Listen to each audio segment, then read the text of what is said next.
I just said stay tuned for the next patch coming in the middle of March that they already announced it. Well, let's take a look.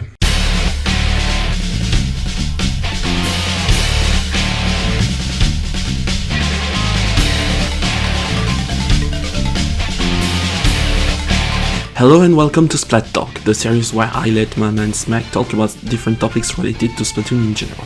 Today I'll be talking about version 4.5.0 of Splatoon 2, which is due to release for March 10th. Shoutouts to TikTok on Twitter for translating the patch notes from the developers. Let's get into it. We're gonna start with the main weapons.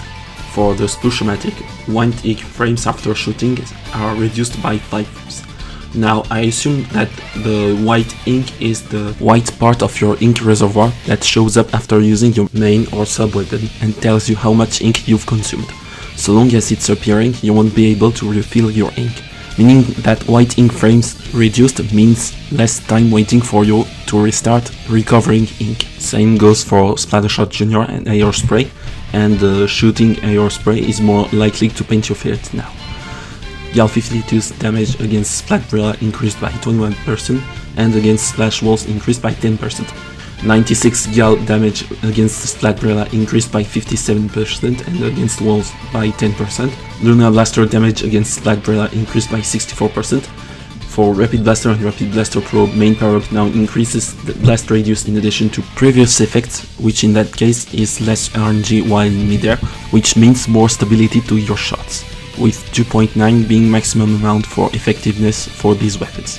Keep in mind that 0.3 equals 1 sub ability, while 1.0 equals 1 main no matter which ability. For Squeezer, damage against Splatbrella increased by 57%, against Splash Walls by 10%, against Ballers by 17%, against Booyah Bomb increased by 17% too, and against Rainmaker Shield increased by 10%. For Carbon Roller, lag frames after doing horizontal flick are decreased by 4, which means you can swim or use sub-weapon faster after a vertical flick. And damage against Splatbrella is increased by 13%.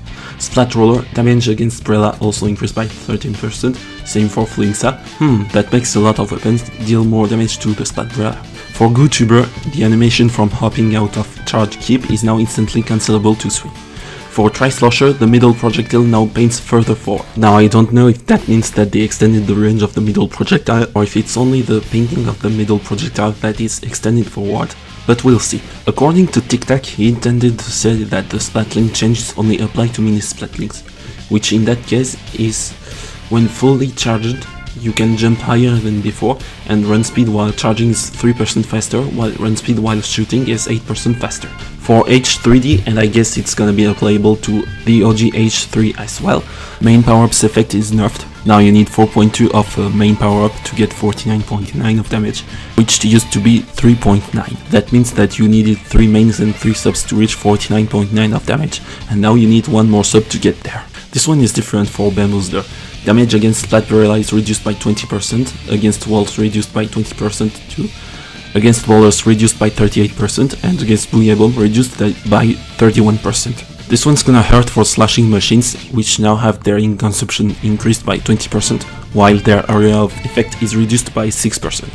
Same goes for Explosher, except harder, with an ink consumption increased by 30%, while their area of effect hitbox is reduced by 7%. For sub-weapons, the white ink frames of autobombs are reduced by 15%, which means we'll have to wait less time after throwing an autobomb before refilling our ink. Point Sensor's ink consumption is reduced from 55% to 45%, but its range is decreased by 2% and initial velocity by 8%, while sub-saver effects are reduced by 8% too. The time for Sprinkler to start painting is decreased by 30 frames, while the radius on painting when initially placed is increased by a whopping 250%. The Fizzy Bomb's damage radius of second and third explosion is reduced by 6%, and then the Ink Storm radius is decreased by 6%, and Bomb Defense DX has an increased effect against point sensors even when only equipping a small amount of subs. As for the points required for special charges, Custom Junior has decreased from 170 to 160, Kensa Luna has decreased from 180 to 170, Kensa Glugas has decreased from 190 to 180, Kensa Splatshot Pro has increased from 180 to 200, H3D from 210 to 220.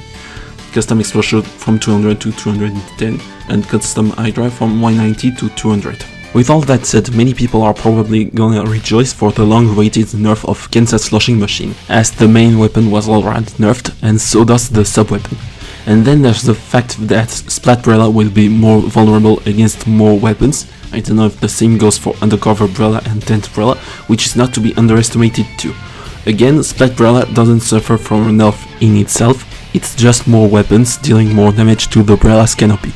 I kinda like how they decreased the initial in-consumption of point sensor. They probably intend us to use it more often while maintaining it fair to everyone. Maybe we'll probably see a new rise of the rapid blasters with main power-up equipped to the weapon. And I'm surprised they also nerfed Explosion along with Sloshing machines. I mean, why would they? And then Inkstorm's radius being decreased probably means it's still a little too effective even after having a radius nerf from a while ago.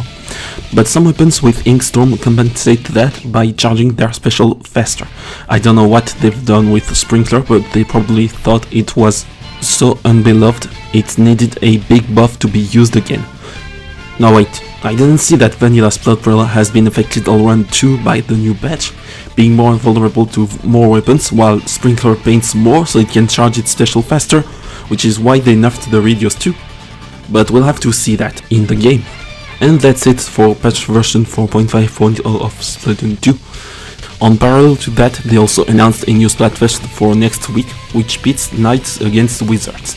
If you wear the enchanted hats and boots, or the steel helm and greaves from the Octoling Amigos, the Splatfest tee will also change its appearance to respectively the enchanted robe or steel plate mail to match your appearance with your equipped gear, and thus no matter which side you're on. Thank you for watching this video. Please like, comment and subscribe to the channel, and if you have any suggestions on a topic you want me to splat talk on or even something else, then let me know in the comments. This was Stardust Sonic and I'll see you next time. Bye!